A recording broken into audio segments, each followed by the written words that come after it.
Welcome to the Money Maven Project podcast.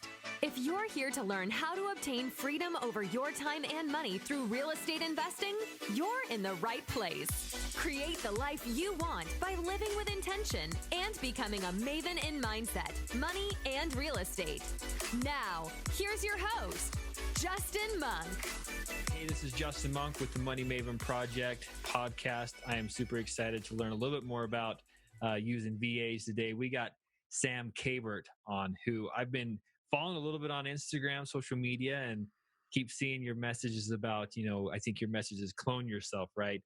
Get more done using VAs. But I'm sure there's more to that story. Why don't you introduce yourself a little bit and then tell us kind of how everything got started?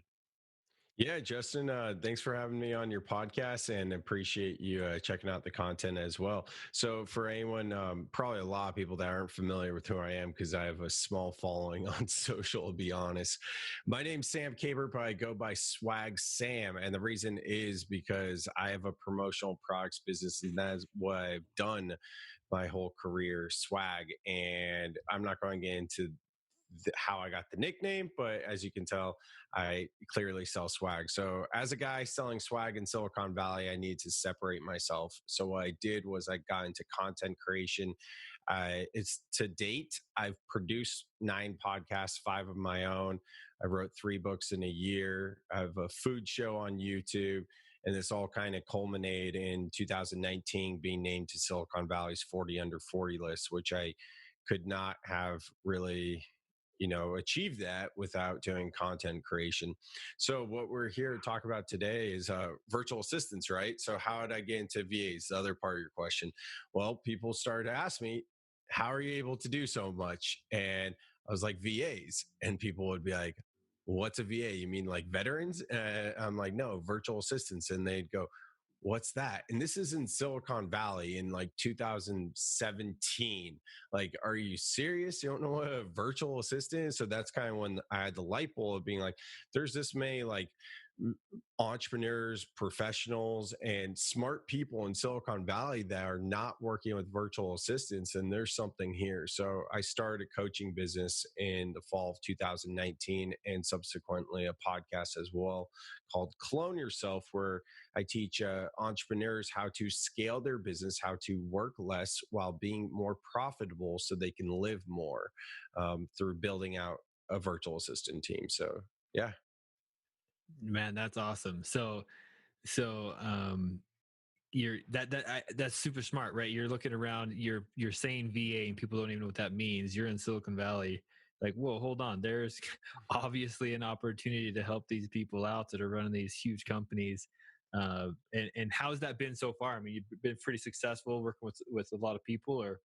Yeah, huge or small. The thing is, like, take myself as a case study. Even I failed at working with VAs for like 5 years till I cracked the code. And the problem was, we're going to talk about mindset. I know that's really important to you. And my mindset was all off. I kind of thought of virtual assistants as like magical elves, if you will. I jokingly say that because like I would go on Fiverr and just not be fully committed and just like test the waters out.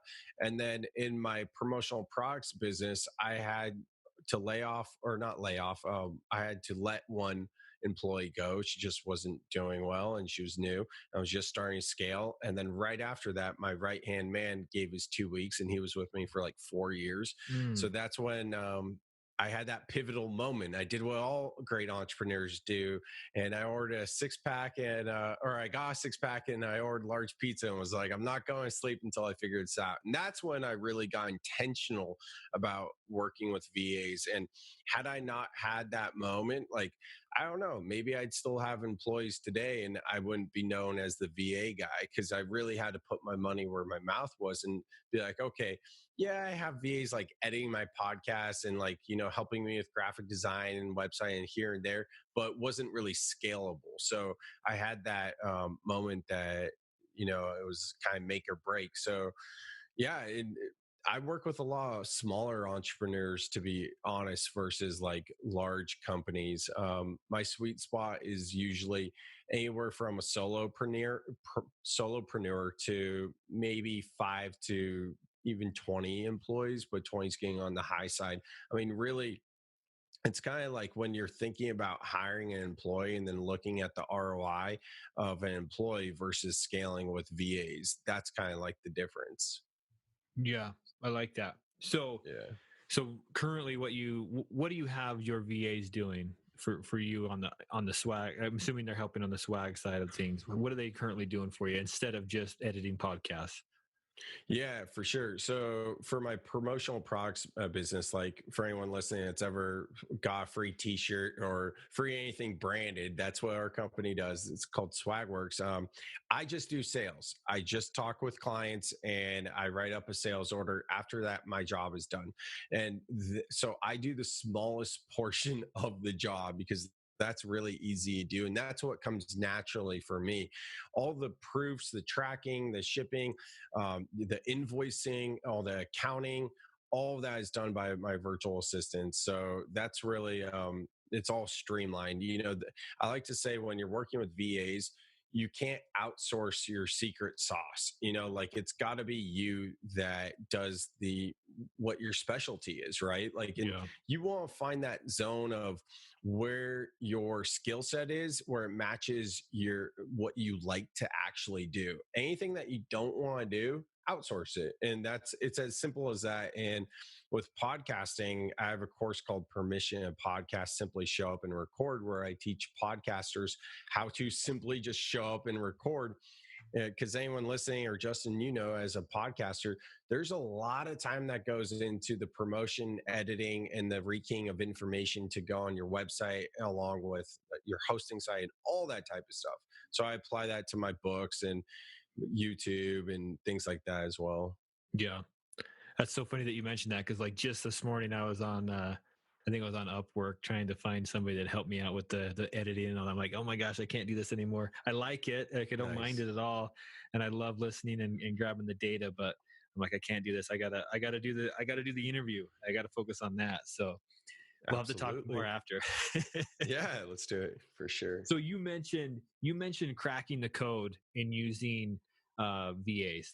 Give us a little. Maybe that's your secret sauce, but give us a little summary about what was the aha moment. Like what changed in you when you cracked that code. Um, that night I started to tell you guys about, where I ordered ordered the pizza and got a 6-pack of beer, and I just started to plan out what I was going to do.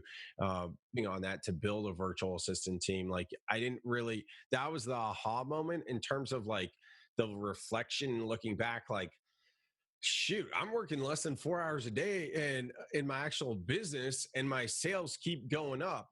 Wow, Yeah. this is really cool. I should do something about this. That There was never like a pivotal moment. I mean, I did ayahuasca and I have a spiritual podcast that's all about that type of stuff. So that kind of was something that got my eyes to open, but there Yeah. wasn't really like a big moment where I was like, oh, I figured this out, other than that experience. But I don't know if you want to go there. you can give us a snapshot of it. That's totally fine. I'm Or, curious. yeah. So ayahuasca is a plant medicine from the Amazon, and it's a psychedelic, if you will, but it's really used for healing. And for me, like I was depressed, and I knew I was depressed, but I was using work as distraction. Hmm. And beautiful girlfriend, a great dog, great parents, great family life, and crushing at work, being named to Soul, doing the plant medicine. It really showed me how much healing I had to do and how much I've been numbing my pain for years in this chase of success. I'm from Silicon Valley, but I've always looked at like, okay, I'm going to do my time in Silicon Valley, and then I'm going to get out and like enjoy my life. And I stopped doing the things I loved. Like I probably camped like a few times, and I don't know, 8 years, and not that I used to camp all the time, but I would at least go on a couple camping trips a year. And that's just one example. And just doing more outdoorsy stuff. And Silicon Valley is just, you live there. It's a very concrete jungle and it's hard to get out of there. So that uh, this experience with the plants that really helped me was to move to the coast, and now I live a minute away from the ocean, which is amazing. It's also Yeah. helped me to realize that the swag business isn't really what lights me up, and what I really like doing is transforming people's lives so they can crack the code too. And literally, like in the ceremony, I had this like download, if you will, that holy shit, I cracked the code. And my girlfriend at the time too was a cheerleader of the 49ers, my favorite team, like literally had everything that you could want. But anyways, that's a whole nother thing. Yeah, so that's cool. So your realization of, hey, I can run this business. It can be a less of a demand on my life. I can live a life a little bit more like what I want. I can get back to some of those things that I may have given up to be successful in the business that I have. I love that, because so many people sacrifice what they're passionate about and what they truly enjoy for success in business. And I'm not saying that you can get away with no sacrifice. I think there's going to be some late nights and there's going to be some struggle there, but to a certain point, like, let's figure out how to get back to the life we want and design the life that we want eventually. I mean, we hopefully Hmm. we don't have to stray away from that for very long. I mean, I talk to so many people that are like, yeah, we were, whatever it is, right, we were going to go on a family vacation but work got in the way, or whatever Yeah. it is. And I'm just like, man, like, why are we letting why are we letting that happen? Like, we should figure out a different way to do it. I feel like we're doing it wrong. Let's figure out a different way to do it so we make sure that family and our passions and things that truly bring us value in life are the first priority rather than always pushed off. And it seems like having help from VAs is a great way to help shed that load and recalibrate, rebalance your life a little bit. So that's cool. I like that. Absolutely. Thank you. And to that vein, now what I practice is soul life balance rather than work life balance. So it's reframing it to realize, hey, work is just a component of life. And whatever your religious views are, your spiritual views, your agnostic views, whatever, it could be as simple as you said, like family, like prioritizing family as part of like what feeds your soul and makes you grounded and feel like a human and not like a robot just like working, right? So anyways. No, I'm gonna Google it. I've got a quote that I need to Oh, find. It's nice. so good, but I can't remember exactly. We'll keep going. I'll see if I can find it. But so what are some of the common misconceptions that Mm. people have about using VAs that impede them from taking that leap and exploring that a little bit? Yeah. So the number one tip I can give you guys that is going to be just like a rule of thumb for mindset and how you approach everything is think of virtual assistants as if they were your employees. And here's what I mean by that. We would never just click a button without interviewing someone and hire them as an employee, right? We would never just like be like, oh, I need someone at my podcast. I'm going to spend a minute writing up a job description. Like when we go to hire employees, we are very intentional with knowing the time that's going to go into creating that job posting, posting it out there, not dealing with, that's not the right way to say it, but working with people in terms of interviewing and bringing them in and asking the interview questions, then realizing that there's an onboarding process and there's just a time frame of when they're really going to pick up on things. Whereas for whatever reason, I see this all the time. And I know this to be true because it happened with me, but I see it with my clients and my friends and everything. And it's so hard to get over this hump. But when you get over this hump and you don't just expect VAs to just know everything and you go, oh, they're people too. And wait a second, wait. I'm not investing nearly the amount of time or money as I am an employee, but for some reason I expect them to perform so much better and more efficient than an employee. Like, in what world does that make sense? I think that might be our Western culture where we just have that entitlement, but that would be my biggest tip, you know? Yeah. Yeah. So not expecting them to just read your mind and be perfect at it right out of the gate. Right. Yeah. Yeah, no, that makes perfect sense. I found myself as I've used VAs over the last little while. I'm like, anytime that they do it wrong, I just like, okay, I explained it poorly. It's my fault. I'll try and I got to go into. I'm going to do a screen. I'm going to do, record my screen, go through the process, make sure that they understand it, because yeah, like you said, they're people. This is a brand new thing for them. They don't know exactly what we want. So the more detailed you can be in those instructions, the better, for The sure. other thing, absolutely. The other thing too, start with objective tasks versus subjective. So an objective task meaning that it's done incorrect or correct versus subjective. I like to say there's room for interpretation. So we're setting them up for success as we are ourselves, and together we are. If we can find a tiny task that can lead to a bigger project that is done either correct or incorrect, and as we improve that, not improve, but as we work with them more and more, we learn each other's styles and whatnot, then we start to move towards the subjective tasks and Yeah. projects. Yeah. Yeah, no, that's perfect. Subjective versus objective. That's a good tip. What are some other obstacles that people, or maybe fears that people have when using VAs? Mm. Letting go. I mean, this is like one of the biggest thing us entrepreneurs, or people in a position of management, have struggles with.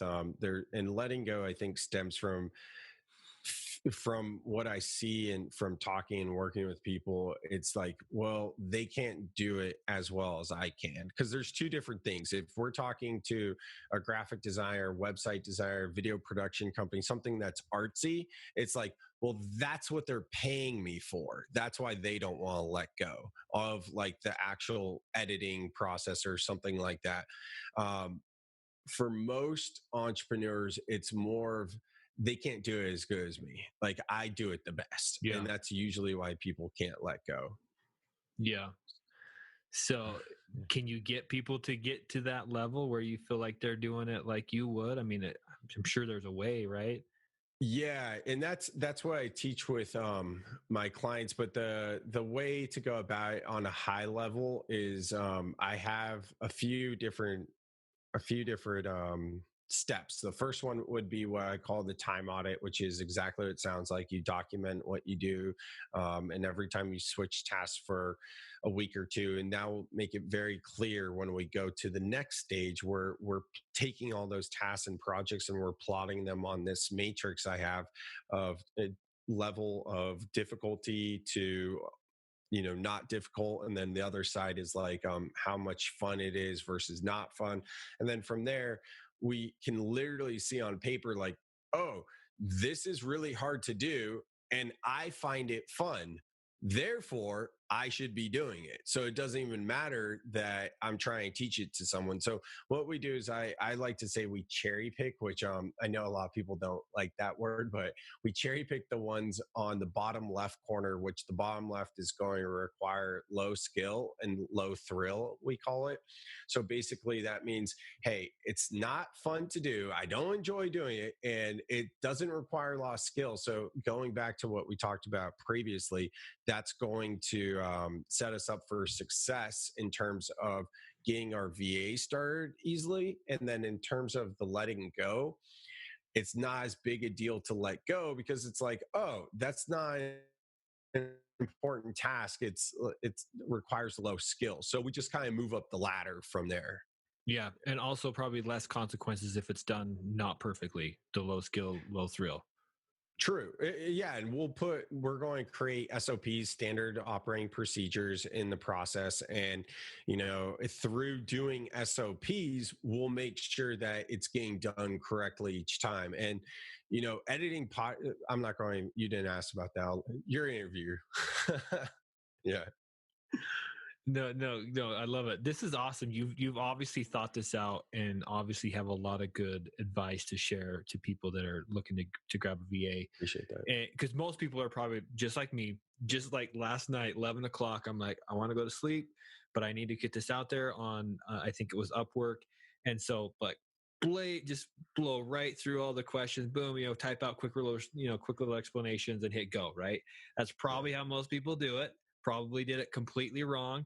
I think I do have a few people that have submitted proposals. I haven't even looked at them yet. It's been, whatever, almost a day now. But so for me, and for probably the most people that are jumping into this, what are two or three tips when you're going through that hiring process, or just posting the job? Like, what's some of the best things to do, best practices there?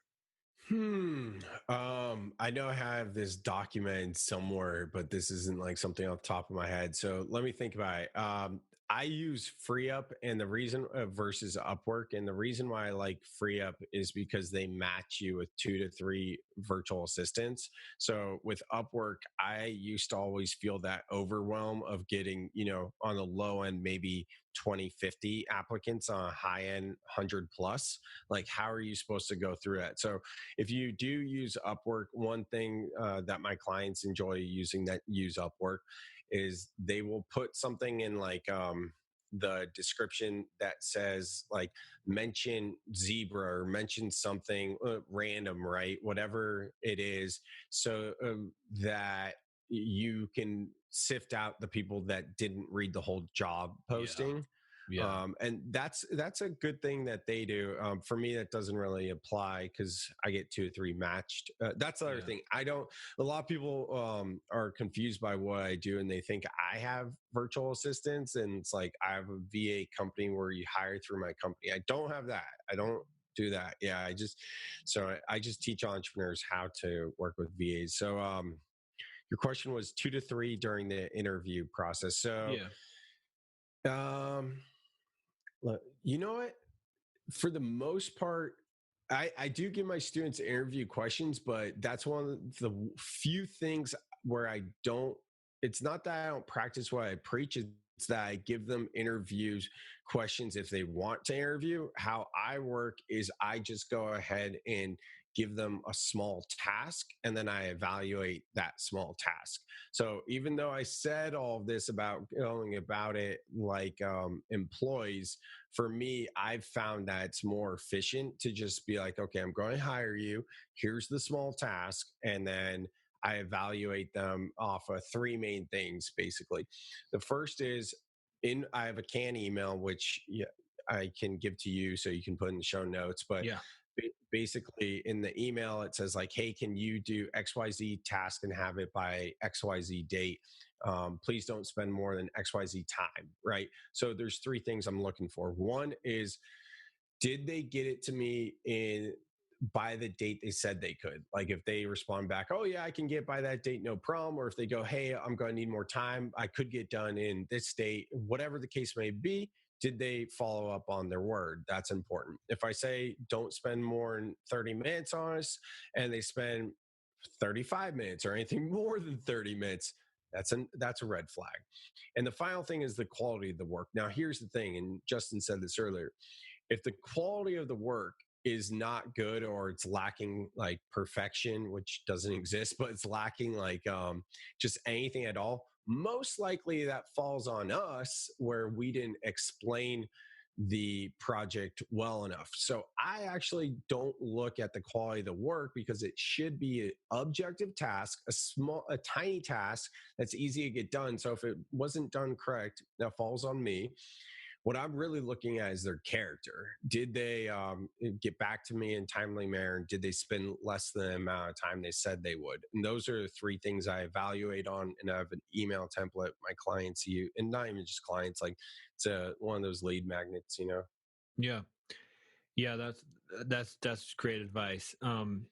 When selecting a VA, I remember a question in Upwork where it's like, do you want, I think it was asking like, do you want an agency or individual? Because I've used both. I went through, I think it's called asksunday.com, and that's an agency, and they would assign somebody to me, right? Whereas in Upwork, you can just hire like single VAs that are on their own. Do you have a preference or pros and cons for the two different ways? I work with freelancers, virtual assistants, not necessarily agencies. Um, I think that usually when it's an agency, there could be like multiple people behind that name versus like getting to know someone. Like I'm friends with my VAs in the Philippines and in India and all over wherever they are, and some of my social media platforms. And we message each other outside work because it's cool. Like sometimes they'll message me being like, hey, I think you'll be interested in this person because they're spiritual or whatever, like because they Hmm. know my content. So we become almost in a sense of how you would work with employees, where like there's a little bit of friendliness depending on your work culture outside work. Whereas in agencies, sometimes you can fall into the trap of like, you don't know who's behind that name or email. Like it could be a different person any given week. Yeah.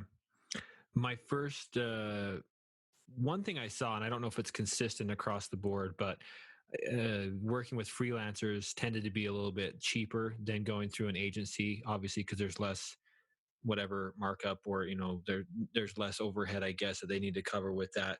So I don't know if that's a rule of thumb, if that's consistent across the board. You're going to get cheaper rates, or avoid some additional costs that you have with an agency by going with a freelancer. I'm not sure. And for anyone new to VAs, it could be the terminology could be confusing too, because like to me, it's confusing to me even honestly. But like I look at Upwork as an agency, like they're Mm. an agency that has virtual assistants. But then what you're saying is like there's either a freelancer you can hire or an agency that represents freelancers. And it's like, well, isn't Upwork the agency that has? So it's a weird term that I don't think is really the best. I get that they use it. And like I said, I've tried working with agencies a couple times. And for the way I like to work with VAs, it just didn't work out. So I actually don't know that much about that specific Yeah. topic. Yeah. No, that makes sense. So I just want so you prefer FreeUp versus Upwork, is that right? Yeah, so FreeUp is absolutely amazing. They match you with 2 to 3 virtual assistants. They usually match you within a couple days, and you can set an hourly limit per week, which is nice. So you can like because these guys will burn you if you're working with someone in any part of the world and there's no here's the thing. Free up is big enough where you can count them, and small enough where you can get a hold of them. I've been burned on Upwork because it's like calling a credit card company or like, Comcast or a big agency because you can't talk to Mr. and Mrs. Upwork, right? And Free Up recently sold, but they're doing great. Even though they sold, like you can still talk to people and humans on the phone and get feedback. But before that, it was amazing. You can get the owner on the phone, and not that there are issues, but if something does come up, it's nice to have that. Versus on Upwork, you could have some. I had someone, and not to scare your listeners. This was when I was failing with VAs, and I forget what exactly happened, but like the VA was threatening us to not to give him more hours or he wouldn't give like he did something to our Facebook page. This is like 2014 or something.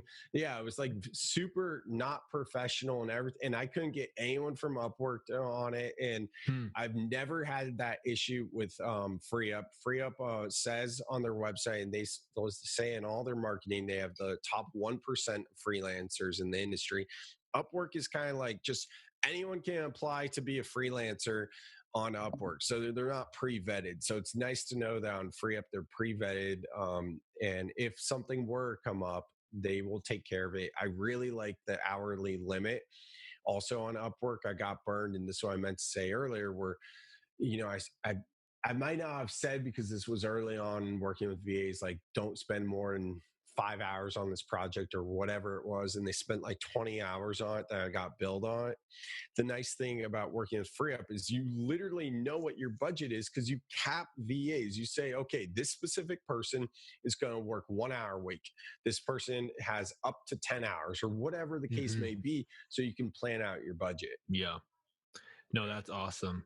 Do you have any clients or students, I guess, that you've trained on this that are in the real estate world, and maybe give us an example of what they had their VAs doing? And if you don't have any, that's fine. We can move on. But anybody that comes to mind that might be really applicable to what some of our listeners are probably curious about. Yeah, I have a friend who had a podcast called Sweet Home Silicon Valley. I don't think she does it anymore, but she's a realtor, and her VA would manage her podcast. So that include graphics, arts. She would do podcast editing. She would key it. So here's the thing about podcasting: you got to key it into your hosting platform and into your website. So that's kind of a pain to do both. And then you have to make sure your player bar is set up in your website, the SEO, promote it on social media. She did everything for the podcast. I know she did flyers for their business, helped them out with email marketing, overall IT and website stuff, things like that.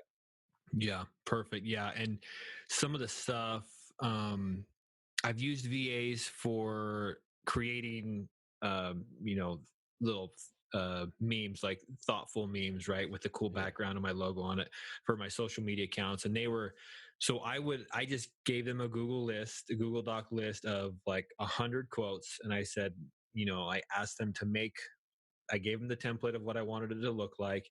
They would find a different picture of mountains. I got a thing for mountains. So a different picture of mountains for the background every time. And they would just push those out. They would create them. They would schedule them I think they created them in Canva. They scheduled them in Later, which is just a scheduling platform to push them out onto your social media platforms whenever you schedule them.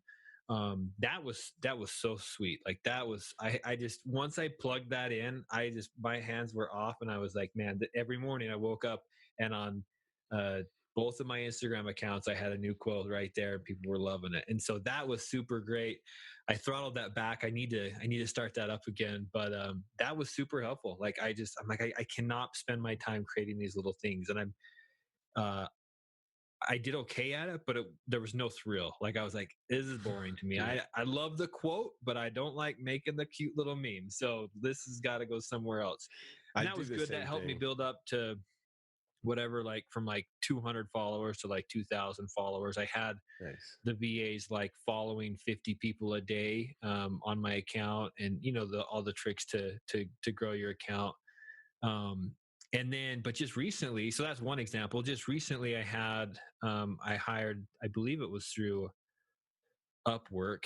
I had the guy grab, so he would go to apartments.com, find listings of apartments that were available, figure out the information for that property, grab, how many units, what the units were renting for. Were they 3 beds, 2 beds, 1 bed, whatever?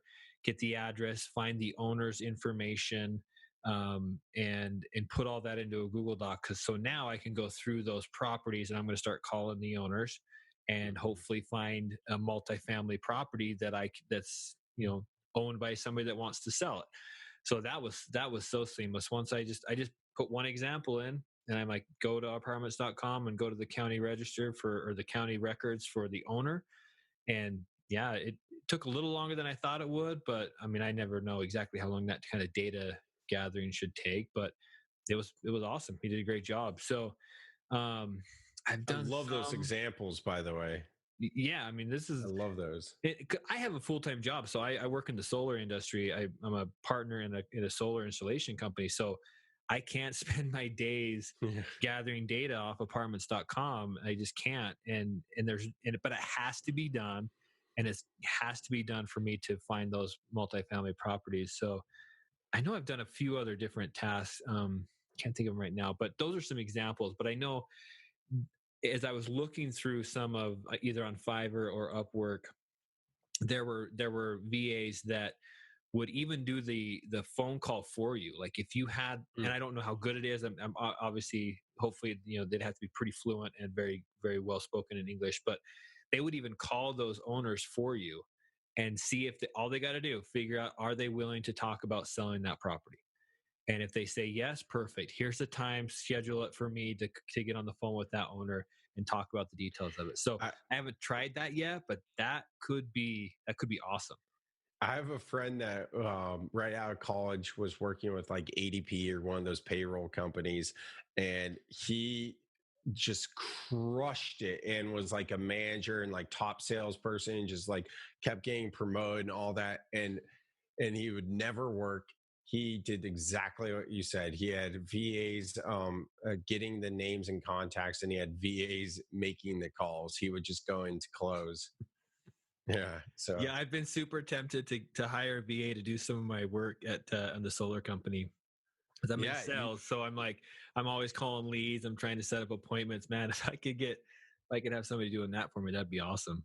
Well, that's what I liked about what you said initially. Like the Canva example was amazing. You've probably heard my Canva thing.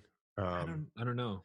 All right, I'll say that real quick, but then I want to get to this sales part of what you said. So I tell people all the time, like, Canva is an online tool to help non-graphic designers do design. Let me say that again. Canva is an online tool to help non-graphic designers do design. Why are we doing Canva? It doesn't make any sense. So I have an ROI calculator on my website where you can literally plug in what you value your time in, your VA's costs, the hours that you spend on it, and how long it would take a VA to spend on it, spits out the savings. So most people's rebuttal, or even not even hear that, their thing on Canva is like, oh, I can do it real quick on Canva. I can do it in 5 minutes. But if you're scaling like Justin is with 100 images, that's going to take you a while, especially if you're doing other designs too. And look at that free time he gets instead. So I absolutely love that. And with the sales component, that is amazing, because if we look at this whole project of prospecting, right? So to get your leads list, like you said, low skill, low thrill, but then you're not just outsourcing the whole thing to be like, hey, call them too, because it's a totally different skill set for the person that does the research than the person that is making the sales calls. If Justin were to find a VA that crushes it with sales calls, then he wants to utilize their time just doing calls. And this is where people get tripped up, because employees are jack of all trades, whereas VAs are specialists in one specific area. So you have like Susie do the research, and she's just focusing on getting as much research as she can done, and she's $12 an hour, maybe $8, whatever it is. Then you have Jeff or whatever do the sales, and maybe he's a college guy, recent college grad, whatever, $25 an hour in US or whatever, and you have him doing all the calls. Not only are both of them being focused in exactly what they need to do, but also, why would you pay someone that $25 an hour to do $12 an hour work, right? All that type of stuff. So I love the way you break everything down. Yeah. That specialization is where the efficiency comes, right? I mean, because the cost, the rate is going to be right. If it's just data gathering versus, full on video editing, there's going to be different rates. You don't want just one VA trying to do both those things. No, that's a great point. That's awesome. So, what are any other final tips that we haven't covered here as far as using VAs and helping some of the listeners jump into that world?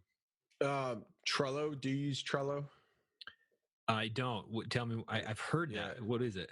Yeah, I was going to tell listeners, just assume they don't. But so Trello.com, it's a project management tool.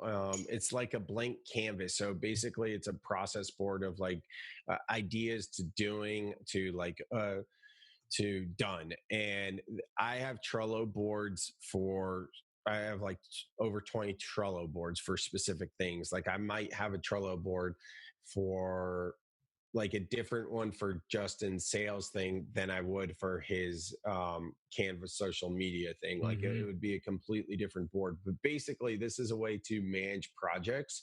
When I was failing with VAs, I was managing my virtual assistants in my email. And that was a nightmare because it was so hard to see where all the projects were at. Now with this tool Trello, and I have like template boards and stuff like that, but if you have your VAs on a Trello board, it's super easy, and they have a great app just to pop into the app on your phone or on your computer and just see where a project is. The other cool thing too is like, I have not figured this out. I think later.com might do it, but you can't schedule Instagram TVs. Do you know how? No. That's on my list. Someone told me the other day that you might be able to do on Later, but I use Buffer, Hootsuite, whatever you use. You can schedule posts, right? But like to schedule anything that's a video that's longer than 60 seconds, you have to do it straight from your phone in real time. So my VAs, when they make a video for me that's over 60 seconds, I can go on the Trello app from my phone and super easily just like hop on over to that Google Drive folder and upload it to Instagram. So that makes it convenient. Yeah, Trello is just like, it's a game changer. It doesn't matter what industry you're in. Like, I'm talking specifically to work with virtual assistants. And then once you start working VAs, you'll probably apply it to other sides of your business too. No, that's a good point. Okay, so now, I'm looking at it here online, Trello. So I've looked at Asana, which is Same a very thing. similar platform. Yeah. I like the look and feel of this one a little bit better than Asana. But yeah, no, this is especially so if you can imagine like I don't know, let's just say you're underwriting a real estate deal, and you've got these stages. Some stages you need to step in and review the numbers, review what they put in or whatever. Like there's going to be that piece or that project moves through steps, so you can have these steps across the board, and your VA can accomplish one, drag it to the next step. Maybe it's assigned back to you, maybe it's assigned to a different VA to do that piece, and it can walk through this whole project timeline, so nobody's wondering who's holding the ball on that project. And so that, I don't know, on some of these more complex projects and processes, I don't know how you would do it without something like that. It's essentially a whiteboard, but it's all digitized and very interactive. So that's a great tip. I think and ultimately, like, I think there's some huge efficiencies, especially for entrepreneurs, because we have it in our brain, and that's the only place it is. And if we don't have it figured out enough to be able to put it onto a board and break it into steps, like, we're going to struggle, and there's always going to be inefficiencies. So there's a great deal of efficiency that you gain by putting it out there, explaining it in a way that others can understand. All of a sudden that process is going to get way more efficient because it's out of your brain and it's systematized. I think whether or not you're going to use a VA, I think that's just a good practice. Like, get it out of your brain, and so you can see the pieces and break it down into steps. I think that's a huge gain on efficiency. Love it. Yeah, it brings back memories because I used to have the big easel board, like papers, the big post-it papers all over my wall. It reminded me of that scene from Stranger Things. For what I'm talking about. A lot of people probably do, but if you don't, just papers all over my wall. And now I look around. I was just thinking about this the other day. I was like, why don't I have papers on the wall? And that was before I used Trello. So hearing you talk, I was like, yep, now it's all digitized, like you said. So yeah, it's great. I've been in conference rooms where there's no more space on the wall. It's all covered in papers. Exactly. Oh man, Classic. that's awesome. Okay, so let's I love that final tip. I think that's huge, and we're gonna let's make sure we, at the end here, we're gonna cover where people can go to learn more. I want to learn more about the books you've written and the platforms that you're providing. So don't let me forget to get to that. But right now, let's talk a little bit about, in general, obviously most of my listeners are in real estate investing, but in general, what do you think it is that separates people that accomplish their goals from people that don't give up, fail in accomplishing their goals? What's something that separates those people? So I started doing triathlons in 2000. running or biking, none at all. A buddy convinced me to do it in January, even though it's California, but in January, outdoor pool, 6 a.m., going in the swimming laps. And at the time of training, I couldn't swim from one side of the pool to the other without stopping. And like 8 months later, I did 100 laps nonstop after the Warriors won the championship. Because as a kid, I thought I'd never see my favorite NBA team win a championship. So I was like, if they can do it, I can do 100 laps. Point being, wow. when this was one of those things where I just wanted to prove it to myself, like be able to do the triathlon. So I would literally go to this outdoor pool at 6 a.m. in January. It is California, but it's still cold and it's dark, and there's no reason to be doing this. Like, I'm not like competing for anything. Like, there's no reason to do it other than be like, oh, I want to prove that I can do it. So I would say to myself, and I don't think I got this quote from anyone else. I think it was just something that I came up with, and it probably is true because it's not, it's very bulky. So here it is. Successful people do the things unsuccessful people don't like to do. So literally, as I'm swimming laps, when I'm questioning why the hell am I doing this, I would repeat over and over in my head, successful people do the things that unsuccessful people do the things unsuccessful people don't like to do. And, so many of us, it could be as simple as getting up in the morning and hitting snooze. Now, here's the thing on just this small little thing that seems very small. If you hit snooze and you give yourself 9 more minutes, or you hit it a few more times and you give yourself 27 minutes or whatever it is, we sleep in 90-minute cycles. So the reason why you feel groggy the rest of the day is you just started a new sleep cycle and you're not giving yourself the full 90 minutes. So that's one thing that people can easily implement. And Mel Robbins is famous for saying 3-2-1. I think it's 5-4-3-2-1, but I changed it 3-2-1. Yeah. So just like, I've helped a lot of people get out of bed in the morning, just 3-2-1, get up. But just do the thing that you don't want to do, lean into it, I love that. I love that. Right. No, not everybody wants to get up at 4 a.m. to make sure they get there. Cause like, again, I have I have a full-time job. So in all honesty, I can't allocate, that what I'm paid for between 8 o'clock and 5 o'clock. I can't spend a lot of time doing real estate stuff and podcasting stuff. So all that has to happen outside of that window. And so that requires me to get up earlier and stay up later. And not a lot of people want to do that. I have, like, I'm a really boring person to talk to. If you want to talk to me about like what's on Netflix or like the latest like binge thing that people are doing with whatever, cool Netflix Tiger thing. King or whatever. Yeah. Okay. I have not seen a single like congratulations. I have not seen a single video on that or whatever it is. I heard, apparently it's a tiger guy. You're not missing out. You're not missing out. Good. Cause like I was, talk to me about whatever, like whatever the hottest thing is on Netflix. I don't know about it because I'm spending time after work working some more. And I think that's huge. It makes me look a little bit crazy, but I think it's huge. Yeah. Doing the things that are uncomfortable and that most people don't want to do is going to separate you. I have not heard that answer yet on the podcast. So that's the first time. I love that. Thank you very much. Got it. What's a favorite book or one that's been the most influential in your life?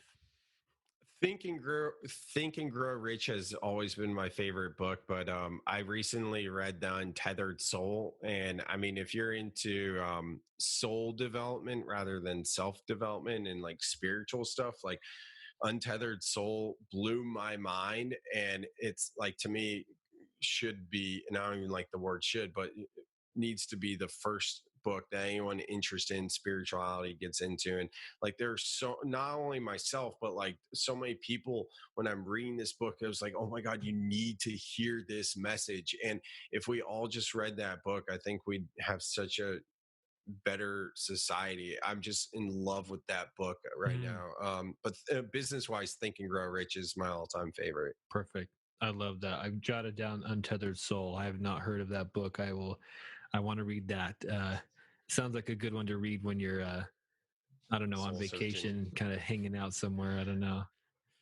Yeah, it's one of those, and I don't like to read honestly, and I'll do audibles, but that book, like, and I've had trouble reading since I finished that book because the new book I'm on, like, I like it more than most books, but this other book, like, it was like, oh, when can I read next? And this is for someone that doesn't like to read, you know? Wow. So Wow. Yeah, yeah, it ruined every other book for you. That's too bad. well, books were already ruined. I have to listen to them. I don't like reading personally, which is weird for an entrepreneur. It seems like I most love to read, but I read really slow. So same. Yeah. yeah, I don't know why I just chew on the words too long. Like I'm just absorbing it, and maybe I'm just slower. I don't. That's probably what it is. But I just read slower because I'm consuming it and I'm really thinking about everything so much. Because all the books I read are self help or business or really thoughtful and thought provoking books. So I don't read any novels. I think I don't remember Same. the last Well, novel I read was like I think Atlas Shrugged or something like that, like years ago. So I don't. So it's anyway. That's why I read so slow. So I definitely use Audible and do the audio thing. But I often find myself when I listen to a book where I'm like, man, I got to go back and read this a little slower. I definitely buy that. Makes it super expensive because then I own the Kindle version, the audio version, and the hard copy version. As you can see, I like having a library of books, so yeah. it makes it like a $50 or $60 book, which is Have unfortunate. you read Own the Day, Own Your Life? Oh man, no, I haven't. Who wrote that? Aubrey Aubrey Marcus. I'm in Yeah, his mastermind. So shout out to Aubrey and James Altucher. Choose Yourself is a good one. Living with a Seal by Jesse Itzler. One you would like is 12-Week Year. I forget who wrote that, but I feel like that's one you would like. yeah, I've And heard that's that one one. you That need to one is on read. my list. I've read Living with the Seal. That's a great book. Right? Yeah, and then obviously going and reading "Can't Hurt Me" by David Goggins. You've got to read the other side of that too. I think yeah, I've listened to that one. Awesome. Goggins is Those are a awesome. beast. Those are some great books. Um, let's circle. Well, I, I want to spend just a second on. We talked a little bit about kind of designing your life, and designing a life where you don't have to give up the things that you're passionate about. And I mentioned that, and I fight this battle like often, if not daily. Like, okay, I'm passionate about this. I like to hike. I like to spend a lot of time in the mountains, fishing, hunting, all those kinds of things. I like to just be outside, surfing, but I don't live in California anymore, so I can't do that very often. And so I'm always doing this thing of like, well, can I go for a hike this morning? Or do I need to, edit that podcast and get some solar sold? Like I always fight this internal battle. Is that ever going to go away? Or is there ever a place where you're like, you feel like you're not sacrificing one or the other and you have like a good, I don't want to call it a balance because I don't really believe that there's a balance, but does that ever go, can you ever get it to where you're like, you feel like you're not sacrificing one or the other? Does that make sense? Yeah, absolutely. And that feeling is what really got me to on the spiritual path, that feeling that I wasn't really embracing, just knowing that it was there and not doing anything about it. And I got into meditation in 2018, and meditation has always helped with that. One thing that's counterintuitive with meditation is like, say you have something you're working on, it's like the afternoon, like 2 o'clock or whatever, and you're like, I really have to do this, and you're feeling stressed and scatterbrained. It seems counterintuitive to be like, okay, I'm going to take 20 minutes or even 10 minutes to sit here and just clear my thoughts. But research has actually proved through Transcendental Meditation, the organization, that when you come back to that task, you're going to be more efficient, more effective, because you're actually going to be single tasking versus multitasking. You're going to be more focused. So it's not that it's ever going to go away. Like there's no like perfect formula, but that's what I was talking about. My balance, soul life balance, and why I do these practices of meditation, of yoga. Yoga helps me a ton personally. Even just taking a few conscious breaths or walking outside without your shoes or sandals on and feeling the earth, where I'm at in the oceans, breathing that. And there's little things that don't have to be like, oh, I'm going to be journaling 20 minutes a day, or, I'm going to be writing down my grateful list. Like there's all that type of stuff, but it's really finding out what works for you. But Eckhart Tolle wrote a book called The Power of Now, and even Untethered Soul will talk about this too. And like, this is why I believe in soul life balance, because exactly what you're talking about, like that's what I deal with and what has caused my I don't want to say issues, but my unhappiness or Yeah. whatever.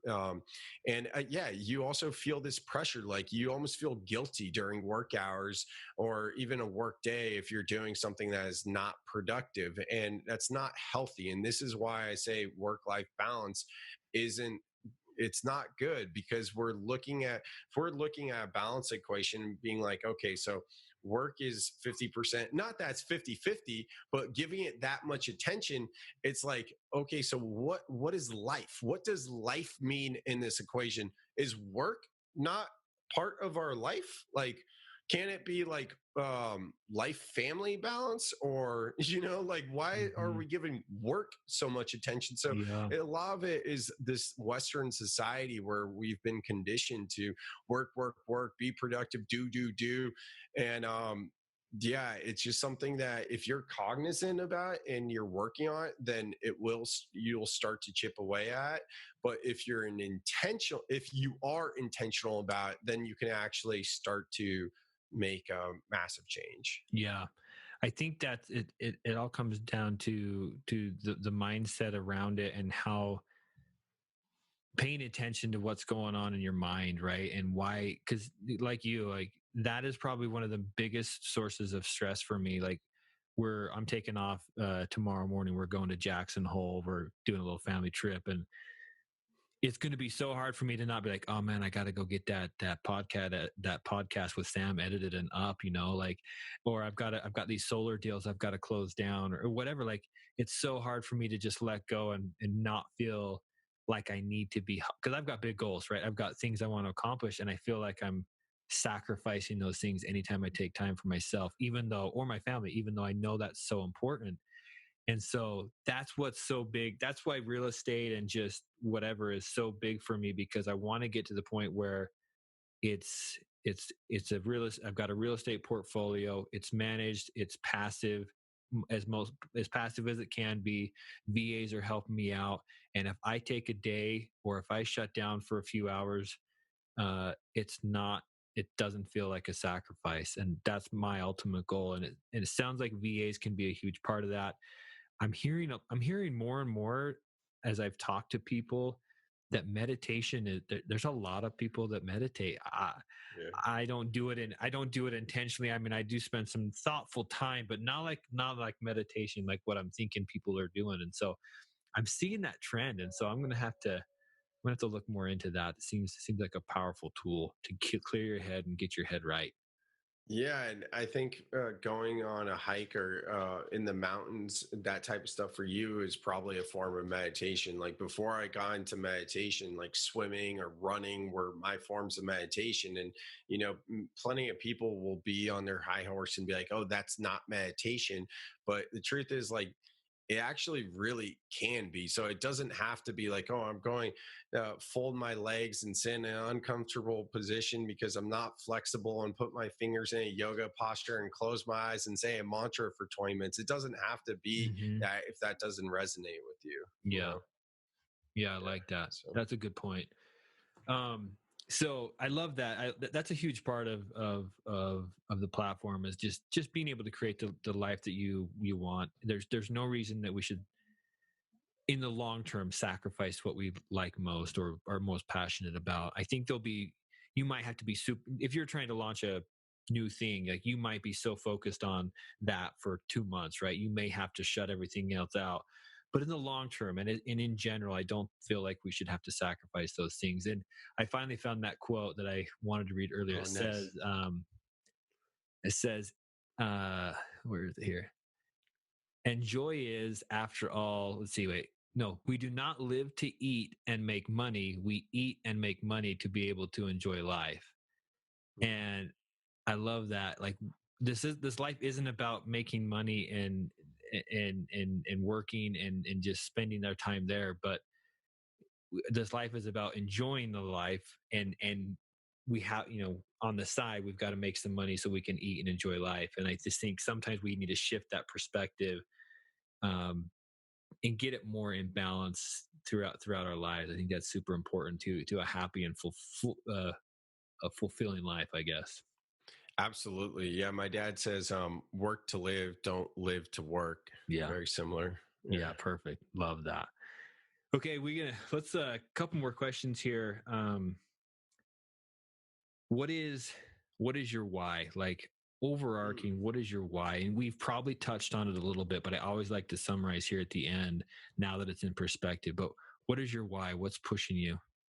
Yeah, my why is to inspire and motivate soulful entrepreneurs to take bold action to pursue their highest excitement. That's the last time I wrote it up. That's the reason why I know it. And I'm a huge fan of Simon Sinek, but I'm going to change that probably.